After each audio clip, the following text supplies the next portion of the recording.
I know this isn't exactly breaking news in Europe, especially to my UK viewers, because this news broke last week.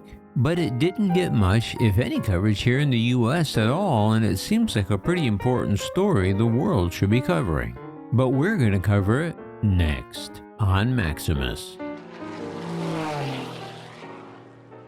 Well, apparently Russia ain't scared of Western governments or NATO, because in a move that I'm sure that has Ronald Reagan rolling over in his grave, which was first reported by The Sun in the UK last week, Russia is suspected of carrying out extremely dangerous electronic cyber attacks against tens of thousands of British commercial and military flights during the heavily trafficked holiday season. The electronic attacks render sat-navs useless, confusing the aircraft's global positioning system.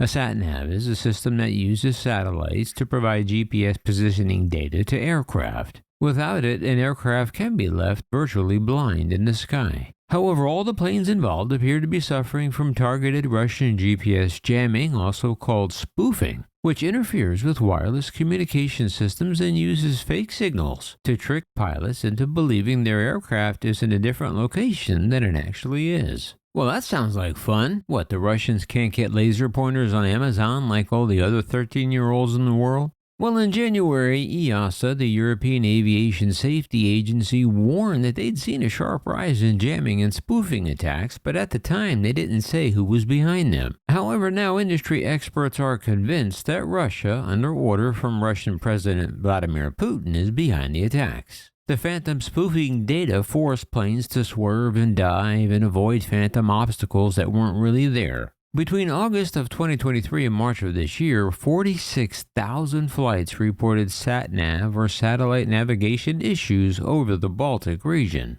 In just the 8 months between August and March, 2,009 Ryanair flights and 1,368 Wizz Air planes reported sat-nav GPS problems in the Baltic region. Also attacked were 82 British Airways flights, 7 from Jet2, 4 Easyjet, and 7 operated by TUI. Aviation sources said this was an extremely dangerous attack.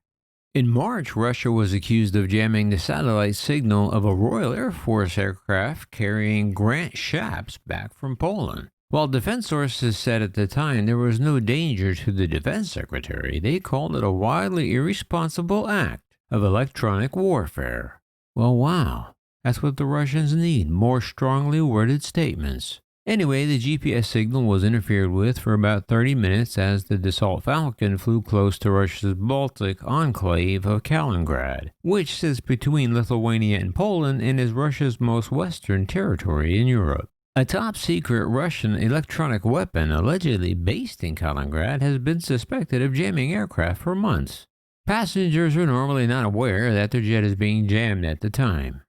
Okay, so how do we know for sure it was the Russians? Well, researchers at gpsjam.org, cool handle, analyzed public flight logs. Aircraft send out automatic dependent surveillance broadcasts to let others nearby and controllers know where they are at all times. These signals include an estimate of how well the sat-nav is working. Poor performance indicates jamming or spoofing. The GPS jam site admits the signals do not prove jamming conclusively, but say areas where a significant percentage of the aircraft that are reporting low navigational accuracy seem to correlate well with areas of known and suspected jamming. The site also shows jamming hotspots in the Baltic, Black Sea, and Eastern Mediterranean. Jam.org, as I like to call them, said they focus mainly on the Baltic region where 46,000 aircraft reported sat-nav problems between August 2023 and the end of March of this year. The only major UK carrier not affected was Virgin Atlantic because they don't fly through the region. Jam.org says their research shows the suspected Russian attacks have increased from fewer than 50 a week last year to more than 350 a week in the early months of 2024 alone. Dr. Jack Watling, a war expert at the RUSI think tank, said the Russians have long used GPS jamming as a harassment tool, projecting it across NATO borders. Wherever there is a large Russian garrison, you are seeing GPS denial, and there is one in Kaliningrad. They just have the stuff switched on because they're standing orders to do so. And British defense officials have also accused Russia of jamming GPS signals over RAF Akriotory, Cyprus. According to The Sun, spoofing and jamming are going on in Ukraine, where Kiev and Moscow are trying to confuse their missiles and drones. But the spy doc said that if any location systems such as GPS on commercial aircraft are not functioning properly, the crew does have the ability to switch to an alternate system. A spokesman for Easyjet told the Daily Mail Online there are multiple navigation systems on board commercial aircraft as well as procedures in place, which mitigate against issues with GPS that can occur for various reasons. A Ryanair spokesman said in recent years there has been a rise in intermittent GPS interference which has affected all airlines.